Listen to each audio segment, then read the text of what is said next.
Mi esposo golpeaba la puerta principal con tanta fuerza que hacía vibrar los cuadros de la pared, gritando que yo le había arruinado la vida. 3 días antes, había estado sentada en una silla de plástico frente al ala pediátrica del Hospital Infantil Vanderbilt, en Nashville, sosteniendo el teléfono con ambas manos para no dejarlo caer. Mi hija Emma tenía 2 años, acurrucada bajo una delgada manta de hospital, con una vía intravenosa pegada con cinta a su manita. Una enfermera llamada Patricia acababa de decirme las palabras que ninguna madre quiere oír: tenemos que actuar rápido, señora Bennett. Yo tenía 46 años. Era oficial de logística del ejército destinada en Fort Campbell, y había pasado la mitad de mi vida adulta resolviendo problemas de caminos en mal estado, envíos retrasados y suministros perdidos. Pero sentada en aquel pasillo, mirando fijamente el presupuesto de la factura del hospital, me sentía como una joven asustada, sin rango, sin plan y sin aire en los pulmones. La cantidad que necesitaba de inmediato era de $5,500. No 55,000, no una cifra imposible de película, sino apenas la suficiente como para pensar: seguro que alguien que nos quiere nos va a ayudar. Así que llamé a mi esposo, Mark. Contestó al cuarto timbrazo, con voz de fastidio. Rebecca, estoy ocupado con algo. Emma necesita cirugía, dije. Necesitan el pago hoy mismo. Son $5,500.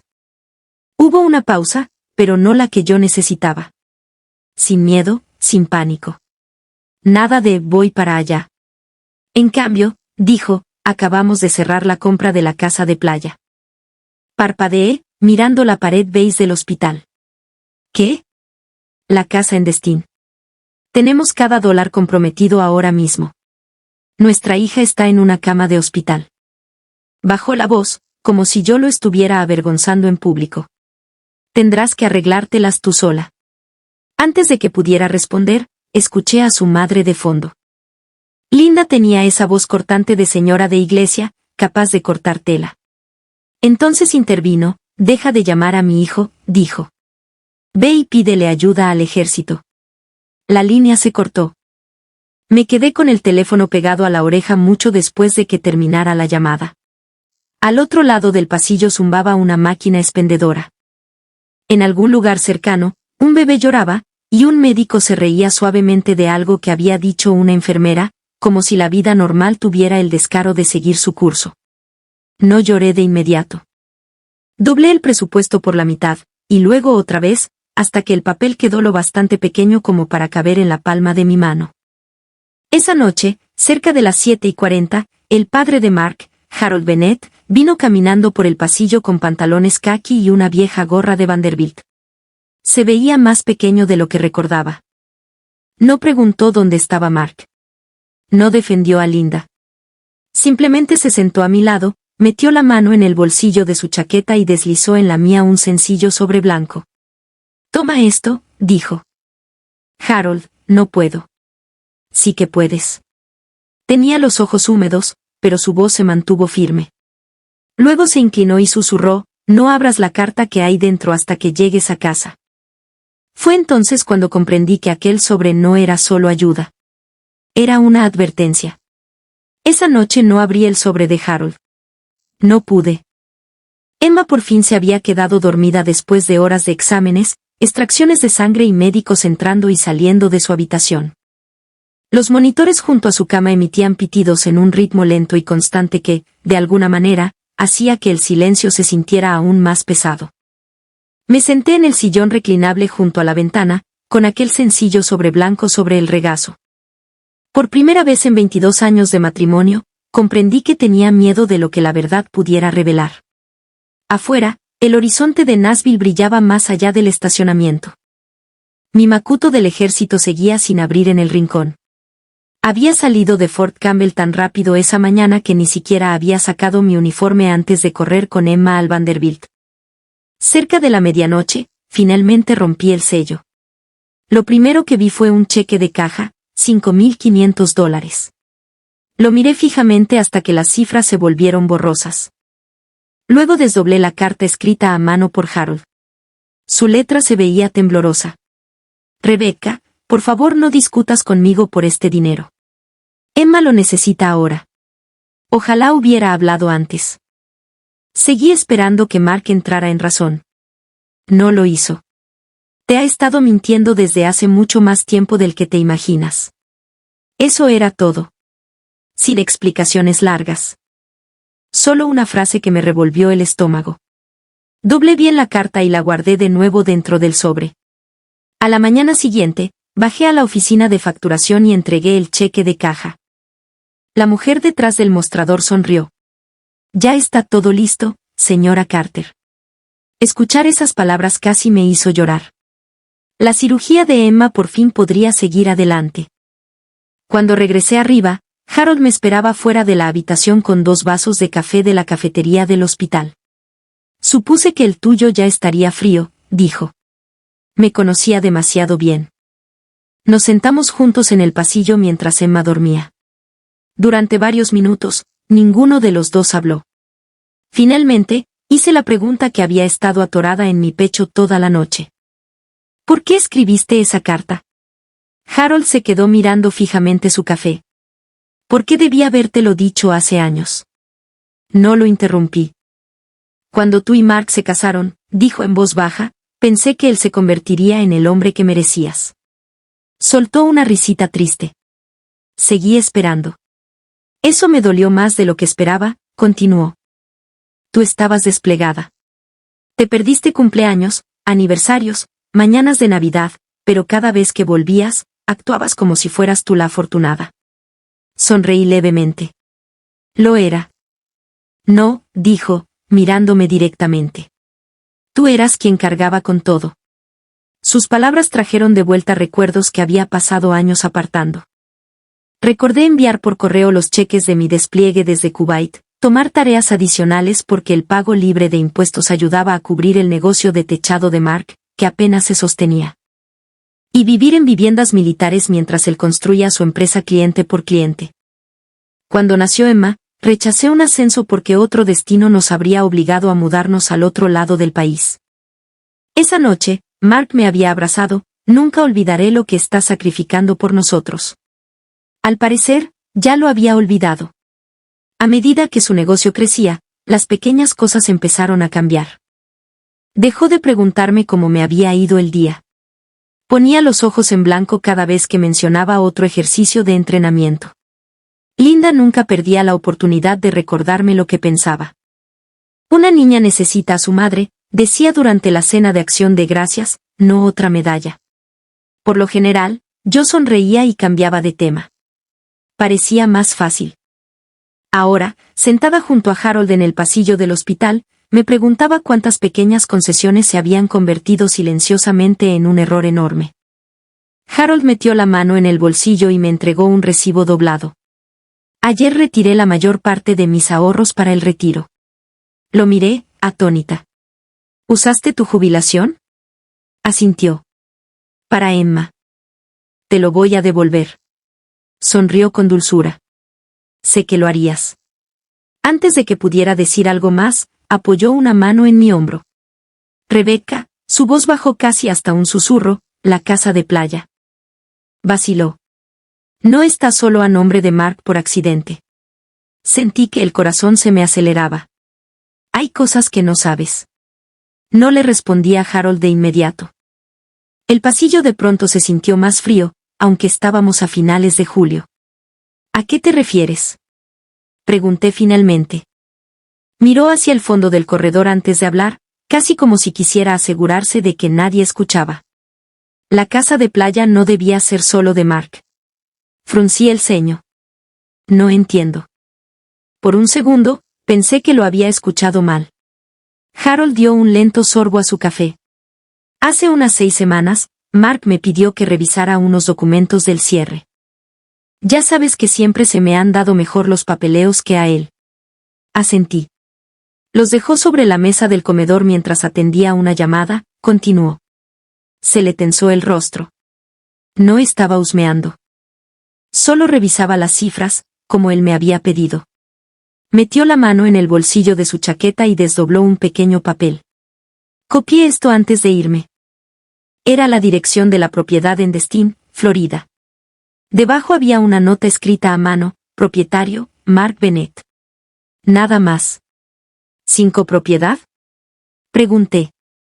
Negó lentamente con la cabeza. ¿Ni siquiera aparece mi nombre en algún lado? Insistí. Me quedé mirando el papel. Pero si siempre hemos comprado todo juntos. Lo sé. Mi salario militar ayudó a calificar para el préstamo. Lo sé. He estado depositando en nuestros ahorros durante años.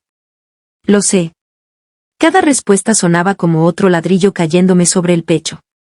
Harold suspiró. Le pregunté a Mark por qué tu nombre no estaba incluido. ¿Qué te dijo? Vaciló. Me dijo. Los matrimonios militares no siempre duran. Solté una carcajada. No porque fuera gracioso, sino porque a veces la verdad es tan fea que la mente se niega a creerla. Eso es ridículo. Eso esperaba. Me miró con auténtico pesar. Pero entonces Linda entró a la cocina. Ya sabía que esto no iba a terminar bien. Dijo que era una planificación inteligente. Cerré los ojos. Harold continuó en voz baja. Dijo que si algo llegaba a pasar entre ustedes dos, al menos la casa de playa se quedaría en la familia. Abrí los ojos de nuevo. Entonces yo ya no era familia. No respondió. No hacía falta. Justo en ese momento, mi teléfono vibró. Por un segundo esperanzador, pensé que podría ser Mark preguntando por Emma. En cambio, era una notificación de Facebook. Linda había publicado fotos nuevas. Ella y Mark estaban de pie en una playa de arena blanca, sonriendo frente a una casa de 2 pisos con postigos azules. El pie de foto decía, los sueños sí se hacen realidad. La familia primero. Me quedé mirando esas 2 palabras. La familia primero. Emma estaba arriba, conectada a monitores. Mark ni siquiera había preguntado cómo iba lo de la cirugía. En silencio, bloqueé el teléfono y lo guardé en mi bolso. Harold se dio cuenta. ¿Era Linda? Asentí. No pidió ver las fotos. Ya lo sabía. Después de un largo silencio, volvió a hablar. Discutí con los dos. Sí que lo hiciste. Me dijeron que estaba exagerando. Esbozó una sonrisa cansada. A mi edad, ya dejas de preocuparte por sonar dramático. Simplemente dices lo que es correcto. Extendí la mano y le apreté la suya. Gracias. Se vio avergonzado. Debí haber hecho más. No, negué con la cabeza. Viniste. Esa tarde, el cardiólogo pediátrico pasó por la habitación de Emma. Su cirugía estaba programada para las 7 de la mañana siguiente. Había riesgos. Ninguna garantía, solo esperanza. Esa noche, apenas dormí. Cada pocos minutos, revisaba la respiración de Emma. Hacia las 4 de la madrugada, me encontré mirando fijamente el techo, pensando en la casa de playa. Una parte de mí quería llamar a Mark y exigirle una explicación. Otra parte sabía que eso no cambiaría nada antes de la cirugía de Emma. Mi hija me necesitaba entera. La verdad sobre mi matrimonio podía esperar un día más. O al menos eso creía. A las 6:15 de la mañana siguiente, justo cuando las enfermeras empezaban a preparar a Emma para la cirugía, mi teléfono volvió a iluminarse. Esta vez no era Mark. Era mi banco. Alerta de fraude. Actividad inusual detectada en la cuenta. Se me cayó el alma a los pies. Algo más andaba terriblemente mal. A las 7 de esa mañana, Emma estaba recostada en una estrecha camilla de hospital, con una batita azul estampada con elefantes de dibujos animados. Se veía tan pequeña que la manta parecía demasiado grande para ella. Una enfermera de cabello plateado sonrió mientras acomodaba el conejito de peluche de Emma a su lado. Vamos a cuidar muy bien de tu pequeña. Quise creerle. Cuando llevaron a Emma en la camilla hacia el quirófano, ella extendió una manita somnolienta hacia mí. Mami. Aquí estoy, mi amor. Le besé la frente. Voy a estar aquí esperándote cuando despiertes. Fueron las palabras más difíciles que había pronunciado jamás, porque no podía prometer que fueran ciertas. Las puertas se cerraron y, de pronto, no quedó nada más que hacer, salvo esperar. Harold se quedó conmigo. No intentó llenar el silencio con consejos ni palabras vacías de consuelo. En cambio, caminó hasta la cafetería y volvió con 2 sándwiches de desayuno que ninguno de los dos tocó. Cerca de las 9, mi hermana menor, Clare, llegó desde Clarksville tras haber pedido la mañana libre de dar clases de segundo grado. Me envolvió en ese tipo de abrazo que solo una hermana sabe dar. ¿Te ves agotada? Me siento peor. Se sentó a mi lado durante casi 2 horas. Hablamos de todo, menos de la cirugía, las películas de Disney favoritas de Emma, los tomates que crecían en el viejo jardín de papá, el gato callejero que no dejaba de aparecer en mi porche. Cualquier cosa que me recordara que la vida normal seguía existiendo. Poco después de las 11, mi teléfono vibró. Por un segundo imposible, esperé que fuera Mark. No lo era. Era otra notificación de Facebook. Normalmente, ignoraba las redes sociales. Esta vez, la curiosidad pudo más que yo. Linda había subido 6 fotos nuevas.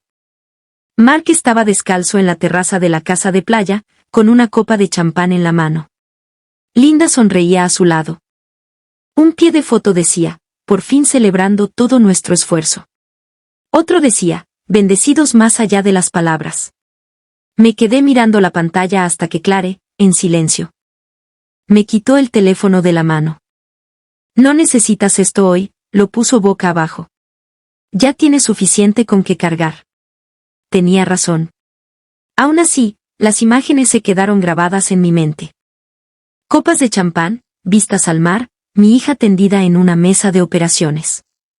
No lograba hacer que esos 2 mundos encajaran. A las 12:30, el cirujano por fin entró a la sala de espera. Todos los padres en la sala se pusieron de pie al instante. Sonrió al verme. Señora Carter.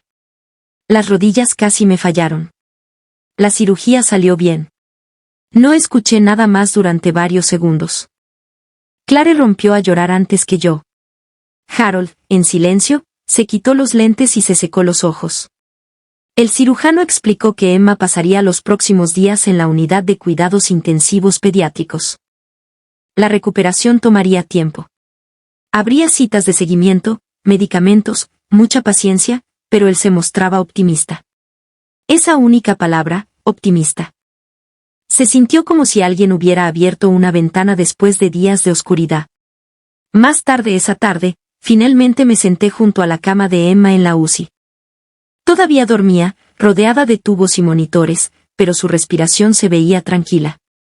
Harold entró con una bolsa de papel. Supuse que el café del hospital no iba a ser suficiente.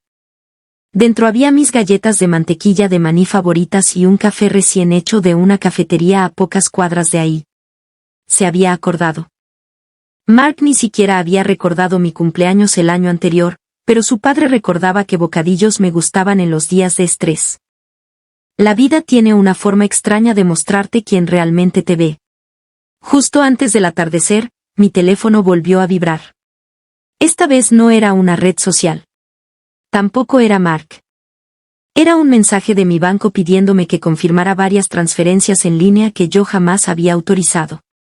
Se me hizo un nudo en el estómago. Abrí la aplicación del banco. 3 retiros. Una cuenta de ahorros con casi $18,000. Desaparecidos.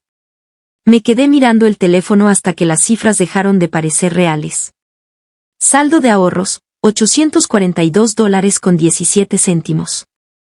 Apenas 2 días antes, esa cuenta tenía más de $18,000.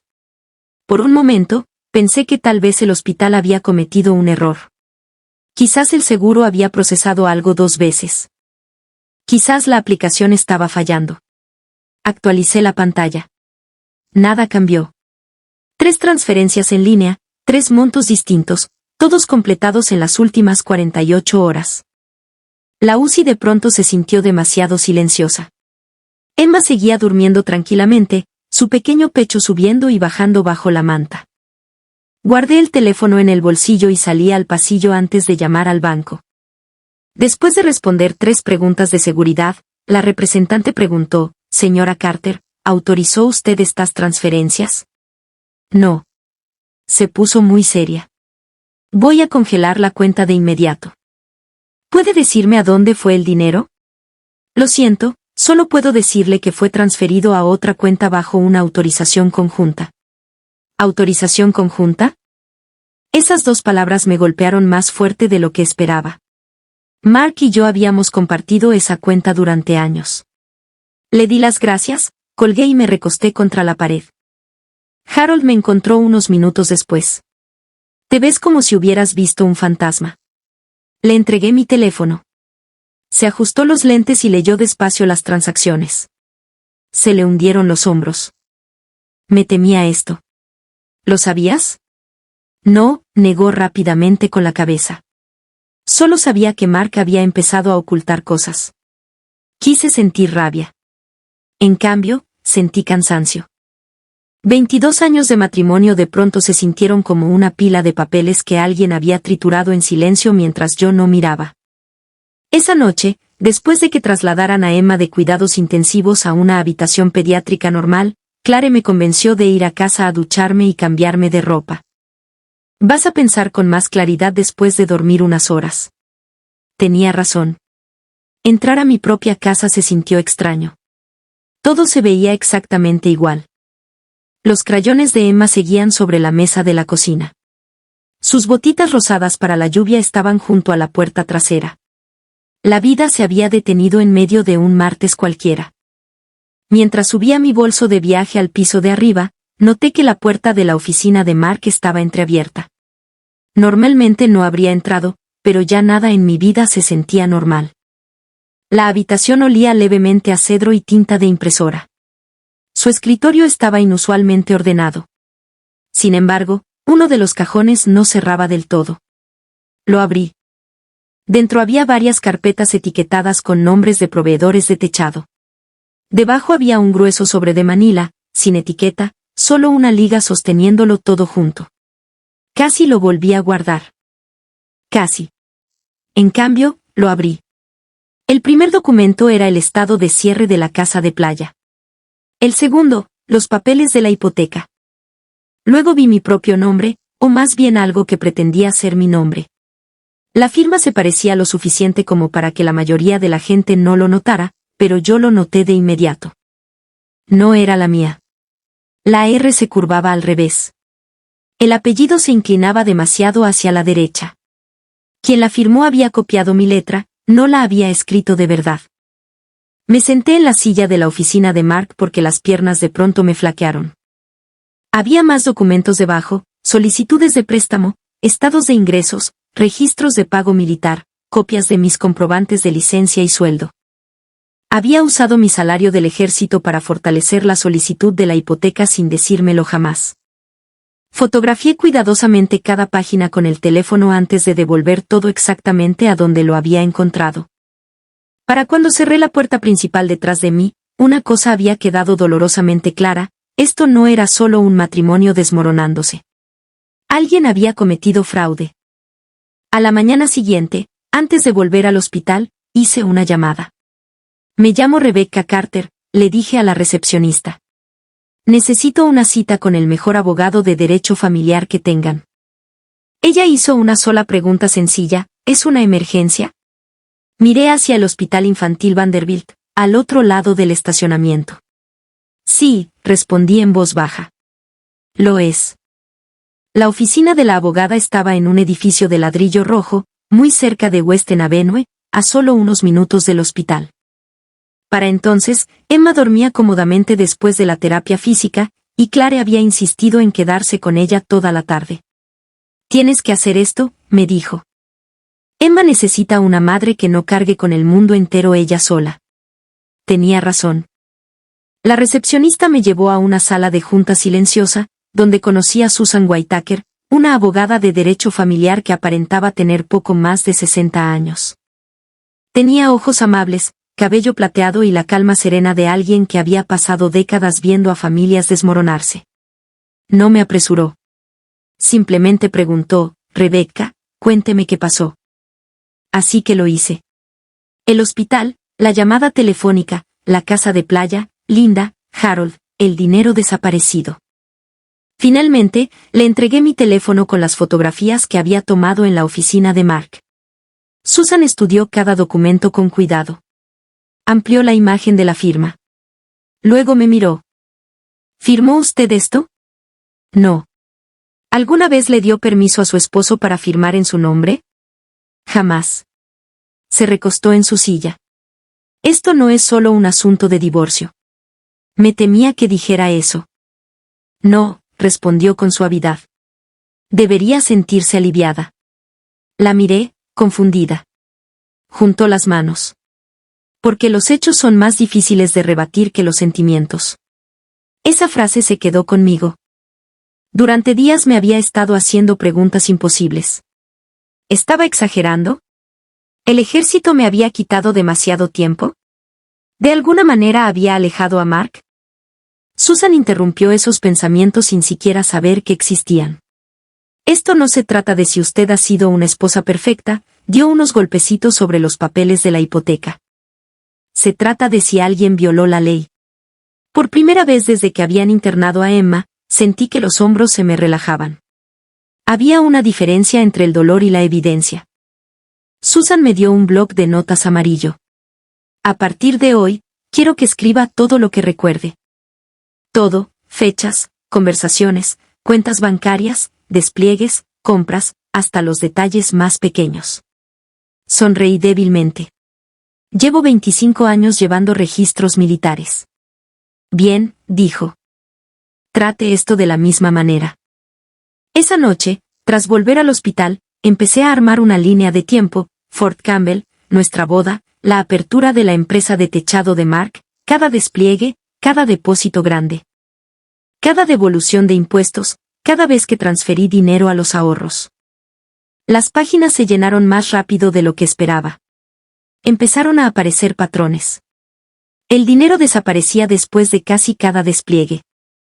Grandes compras llegaban semanas después, una camioneta nueva, un bote de pesca, ahora la casa de playa. Había estado tan ocupada confiando en el que nunca había conectado los puntos. Harold pasó justo antes de que terminara el horario de visitas. Se fijó en el cuaderno. Tarea. Podrías llamarlo así. Sonrió. Siempre me han gustado las personas organizadas. Luego su expresión se puso seria. Te debo una disculpa. Ya te has disculpado suficiente. No, negó con la cabeza.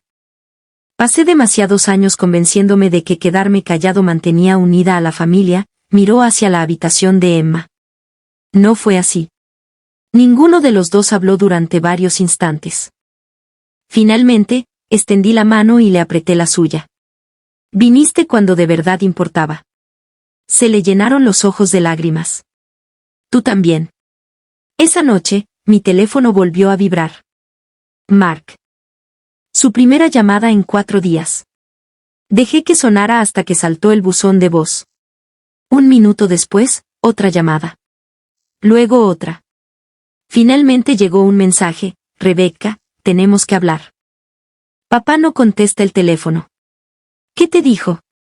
Bloqueé la pantalla sin responder. Por primera vez desde que todo esto había comenzado, no estaba pensando en la venganza. Estaba pensando en la verdad, y ya no le tenía miedo.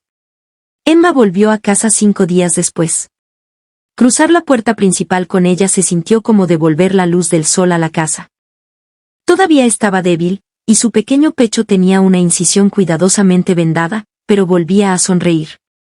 Eso era suficiente para mí. El cardiólogo me había dado una lista que ocupaba 2 páginas completas: medicamentos, controles de temperatura, nada de juegos bruscos, caminatas cortas por el jardín. Una cita de seguimiento en 2 semanas. Me habían extendido el permiso militar y, por primera vez en años, el trabajo no era el centro de mi mundo. Emma lo era. Cada noche nos sentábamos juntas en el porche trasero. Ella señalaba las ardillas que corrían por la cerca mientras yo le leía cuentos infantiles que ya se sabía de memoria. Durante unos preciosos días, la vida casi se sintió en paz. Luego todo explotó. Empezó con Harold, un martes por la tarde. Me llamó. Rebecca, creo que Mark lo sabe. Se me hizo un nudo en el estómago. ¿Sabe qué? Que te di el dinero. Cerré los ojos. ¿Cómo? Revisó mi cuenta bancaria. Fruncí el ceño. Ustedes comparten una cuenta. Tu suegra siempre insistió en que mantuviéramos una cuenta conjunta, su voz sonaba cansada. Cuando vio el retiro, exigió saber a dónde había ido. No tuve que preguntar qué pasó después. Mark fue anoche, continuó Harold. ¿Qué dijo? Soltó un suspiro lento. No estaba haciendo preguntas. Estaba gritando. Según Harold, Mark había entrado como una tromba a la casa sin tocar la puerta. ¿Le diste mi dinero? Harold lo corrigió de inmediato. No, Mark. Mi dinero. A Mark no le gustó esa respuesta. Acusó a Harold de traicionar a su propio hijo. Linda se sumó casi de inmediato. Te lo dije, le espetó a su esposo. Siempre te has puesto del lado de Rebecca. Harold se rió suavemente mientras me contaba la historia. Fue la primera vez en 47 años que le dije a tu suegra que estaba equivocada sin disculparme después. No pude evitar sonreír. ¿Qué hizo ella? Hizo una maleta. Parpadeé. ¿En serio? Dijo que se quedaría con su hermana hasta que yo entrara en razón. ¿Y entraste? No, por primera vez desde que conocí a Harold, escuché un dejo de humor en su voz. Le ayudé a cargar la maleta. Solté una carcajada de verdad. Se sintió extraño después de todo lo que habíamos pasado, pero también se sintió bien. Luego la voz de Harold volvió a ponerse seria. Rebecca, antes de irse, Linda dijo algo. ¿Qué? Dijo que Mark no podía dejar esto pasar. Un frío se apoderó de mí. ¿Por qué? No dejaba de preguntar qué más te había dado, aparte del cheque. Me quedé helada. Aparte del cheque. Harold nunca le había contado a Mark sobre la carta, ni sobre la conversación que habíamos tenido sobre la casa de playa o los documentos. ¿Cree que hay algo más?, dije en voz baja. Lo hay, bajó la voz. He estado limpiando el garaje. ¿Y eso qué tiene que ver? Encontré otra caja. Eso captó mi atención. ¿Qué clase de caja? La que Mark me pidió que guardara hace un par de años. El pulso se me aceleró. La abrí. Y hay archivos adentro. ¿Qué clase de archivos? No los he revisado todos, hizo una pausa. Pero reconocí tu nombre en varias carpetas. A la mañana siguiente, conduje hasta la casa de Harold después de dejar a Emma con Clare. La caja estaba sobre la mesa de su comedor. Dentro había carpetas prolijamente organizadas, declaraciones de impuestos, registros del negocio, estados de la hipoteca. Luego encontré una etiquetada simplemente, retiro. La abrí. La primera página hizo que me temblaran las manos. Era un correo electrónico de Mark a su asesor financiero. Una vez que Rebecca cumpla sus 20 años en el ejército, tendremos acceso a sus beneficios de retiro. Después de eso, el divorcio debería ser sencillo. El correo se había enviado casi 3 años antes. 3 años. No solo había estado planeando una casa de playa. Había estado planeando una salida. Me quedé ahí, mirando fijamente la página, mientras Harold servía en silencio 2 tazas de café. Ninguno de los dos habló. Ya no quedaba nada más que decir. La audiencia estaba programada para un jueves por la mañana en el Tribunal del Condado de Williamson, en Franklin. Llegué 40 minutos antes. Ese hábito venía del ejército, si no llegabas temprano, ya llegabas tarde. Susan Whitaker me recibió en el pasillo, cargando 2 gruesas carpetas y un vaso de café negro. ¿Dormiste algo?, preguntó. ¿Un par de horas? Sonrió. Probablemente más de lo que logró tu esposo. No estaba tan segura.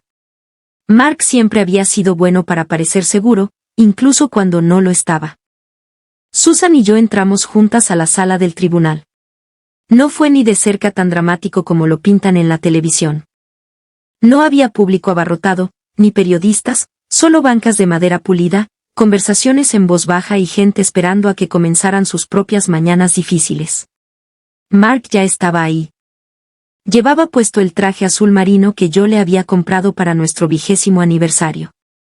Verlo con ese traje hizo que algo dentro de mí doliera, solo por un segundo. Luego recordé el correo electrónico. La casa de playa, el hospital, Emma. El dolor desapareció. Linda estaba sentada a su lado, con un vestido de iglesia color crema y los brazos cruzados con fuerza sobre el pecho. En cuanto me vio, apartó la mirada. Mark no. Caminó hacia mí con una sonrisa que se sentía completamente fuera de lugar. Rebecca. No respondí. No tenemos que hacer esto. Susan se interpuso entre nosotros. Ella tiene representación legal. Si tiene algo que decir, dígalo a través de su abogado.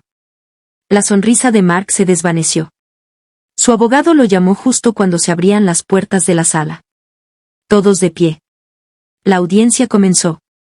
Susan presentó primero los registros bancarios, cada transferencia, cada retiro, cada depósito de mi sueldo militar.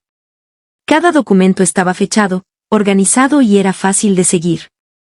El juez, en silencio, fue hojeando las páginas. Luego llegaron los documentos de la hipoteca. Susan entregó copias ampliadas de la página de la firma. Su señoría, dijo con calma, la señora Carter no firmó estos documentos. El abogado de Mark objetó de inmediato. Eso es especulación. Susan asintió cortésmente. Lo sería, si no tuviéramos esto. Presentó otra carpeta. Dentro estaba el informe de un perito calígrafo forense certificado. El experto concluyó que la firma en los documentos de la hipoteca no había sido escrita por mí. La sala del tribunal quedó en absoluto silencio. Mark se removió en su silla. Por primera vez en toda la mañana, se le veía incómodo. Entonces Susan llamó a nuestro siguiente testigo, Harold Bennett. Me di la vuelta hacia el fondo de la sala. Harold se puso de pie despacio y caminó hacia el estrado de los testigos. Mark se veía genuinamente atónito. Papá. Harold no lo miró. Levantó la mano derecha, hizo el juramento y se sentó. Susan hizo preguntas suaves y directas. Señor Bennett, ¿su hijo le pidió que revisara documentos relacionados con la compra de la propiedad en Destin? Sí. ¿Qué observó? Noté que el nombre de Rebecca no aparecía como propietaria. ¿Habló de eso con su hijo? Sí, lo hice. ¿Y cuál fue su respuesta? Harold respiró hondo. Me dijo, los matrimonios militares no siempre duran. De pronto, Linda le susurró algo a Mark. El juez levantó la vista. Abogado, recuérdele a sus clientes que no interrumpan. Susan continuó. Señor Bennett, ¿le entregó usted después $5,500 a Rebecca? Sí. ¿Por qué? Su voz se quebró por primera vez. Porque mi nieta necesitaba una cirugía, y mi hijo se negó a ayudar. Nadie habló. Ni siquiera Mark. Bajé la mirada hacia mis manos, porque sabía que si miraba a Harold, me echaría a llorar. La audiencia duró 1 hora más. Cuando terminó, el juez no anunció un fallo final. En cambio, miró directamente a ambos abogados. Quiero un informe completo de todos los bienes matrimoniales, registros bancarios y transferencias financieras. Luego miró a Mark, y sugiero enfáticamente que se conserven todos los documentos financieros relevantes. Fuera de la sala, Mark por fin recuperó la voz. Miró fijamente a su padre. Elegiste a ella por encima de tu propia familia. Harold respondió sin alzar la voz. No, Mark. Elegí lo correcto. Por primera vez en años, creí que la justicia realmente podía ser posible. 3 días después de la audiencia, estaba ayudando a Emma a colorear un dibujo de una mariposa en la mesa de la cocina cuando alguien empezó a golpear la puerta principal. No tocando. Golpeando. El sonido retumbó por toda la casa con tanta fuerza que Emma dio un salto y dejó caer su crayón. Miré por la ventana del frente. Era Mark. Tenía la corbata floja, el cabello despeinado, y caminaba de un lado a otro en mi porche como un hombre que se había quedado sin lugares donde esconderse. Golpeó la puerta otra vez. Rebecca. Abrí la puerta. Emma alzó la vista hacia mí con los ojos muy abiertos. Mami, papi, enojado.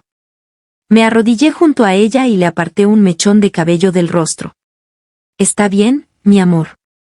Luego, en silencio, tomé mi teléfono, presioné el botón de grabar y me lo guardé en el bolsillo. Ya no estaba dispuesta a arriesgarme. Otro fuerte golpe sacudió la puerta. Sé que estás ahí. Abrí la puerta lo justo para salir al porche y la cerré detrás de mí. ¿Qué quieres, Mark? Se veía exhausto. Tenía ojeras oscuras. Por un segundo, casi sentí lástima por él. Entonces empezó a hablar. Mis cuentas están congeladas. No dije nada. El banco no me deja tocar ni un centavo.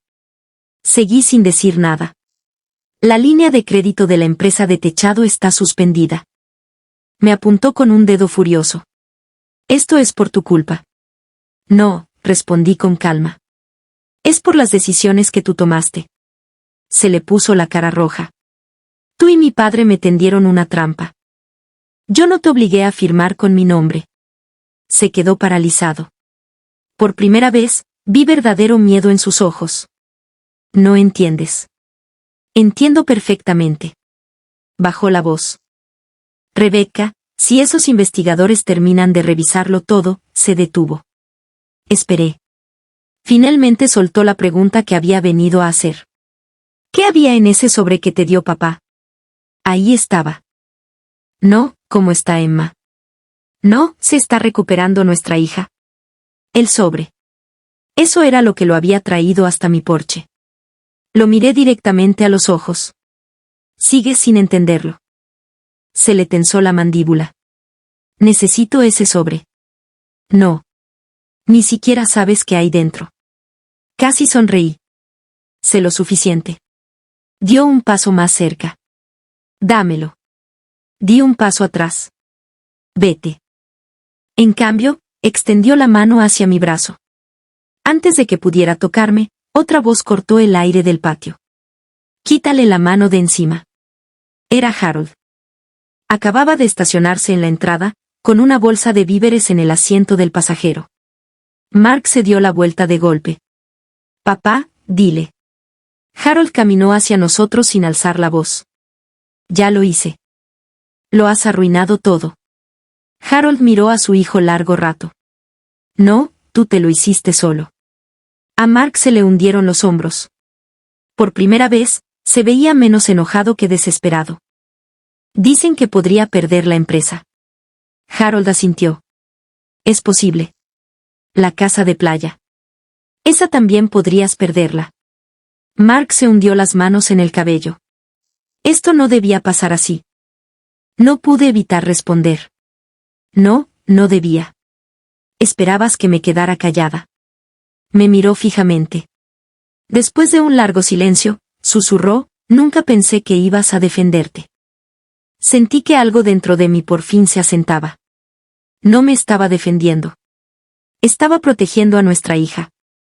Justo entonces, un ayudante del sheriff del condado de Williamson bajó de otro vehículo estacionado junto a la acera. Al parecer, uno de los vecinos había llamado tras escuchar los gritos. El agente habló con calma. Señor, se le ha pedido que se retire. Mark me miró una última vez. No hubo disculpa. Ninguna preocupación por Emma, solo lástima por sí mismo. Sin decir una palabra más, caminó hacia su camioneta y se marchó. Me quedé mirando hasta que desapareció al doblar la esquina. Cuando me volví hacia la casa, Emma estaba de pie junto a la ventana del frente, saludando con la mano, no porque entendiera lo que había pasado, sino porque creía que todos los que se iban, tarde o temprano, regresaban. En silencio, me prometí que las únicas personas a quienes volvería a dejar entrar por esa puerta serían aquellas que de verdad merecieran estar ahí.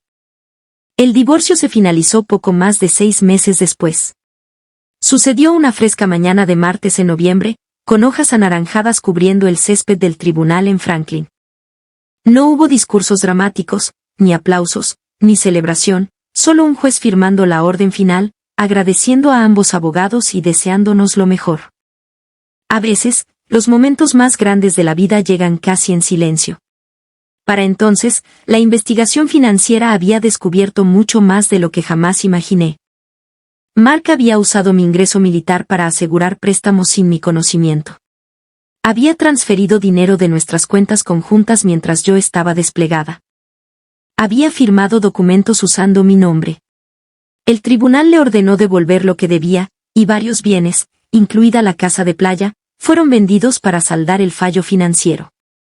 Irónicamente, la casa que había elegido por encima de la cirugía de su hija fue una de las primeras cosas que perdió. Harold presentó oficialmente el divorcio de Linda 2 meses después de nuestra audiencia. Una tarde, pasó a traerle a Emma sopa de pollo con fideos hecha en casa, y sonrió con esa dulzura que siempre lo había caracterizado. Debía haberme plantado antes, admitió. Serví café para los dos. Te plantaste cuando de verdad importaba. Asintió despacio. Aprendí algo. ¿Qué cosa? Mantener la paz y hacer lo correcto no siempre son lo mismo. Pensé en esas palabras mucho después de que se fuera. Emma seguía fortaleciéndose cada semana. Para Navidad, corría por la sala con sus pantuflas afelpadas de reno, riéndose porque Mali, nuestra vieja labradora, no dejaba de robarse el papel de regalo. Nunca aprecias los momentos cotidianos hasta que casi los pierdes. Unas semanas después, regresé a Fort Campbell.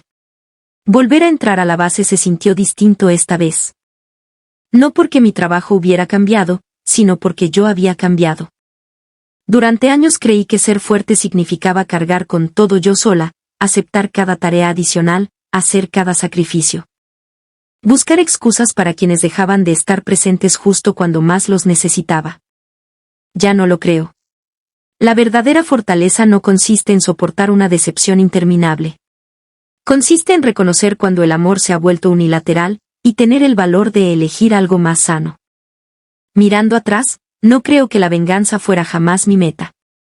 Nunca quise humillar a Mark. Nunca quise que Linda se quedara sola. No me despertaba deseando que alguien perdiera una casa o un negocio. Simplemente me negué a dejar que la deshonestidad se convirtiera en el cimiento del futuro de mi hija. La justicia no llegó a gritos. Llegó a través de documentos, de la verdad, de personas pacientes y del silencioso valor de quienes estaban dispuestos a hacer lo correcto. Emma ya tiene 5 años. Su cicatriz se ha desvanecido hasta convertirse en una fina línea plateada sobre el pecho. A veces me pregunta cómo se la hizo. Le digo que nos recuerda lo valiente que fue. Algún día, cuando sea más grande, le hablaré de otro tipo de cicatrices, las invisibles que llevan los adultos, y de cómo ellas también pueden sanar. Si hay algo que este camino me enseñó, es que las personas que de verdad te aman no desaparecen cuando la vida se vuelve incómoda. Se acercan aún más, incluso cuando es difícil. Gracias por dedicarme tu tiempo y por escuchar mi historia. Si alguna parte de ella te recordó tu propio camino, de verdad me encantaría leer tus pensamientos en los comentarios. Hasta la próxima, espero que te cuides mucho, y también cuides a las personas que se han ganado un lugar en tu vida.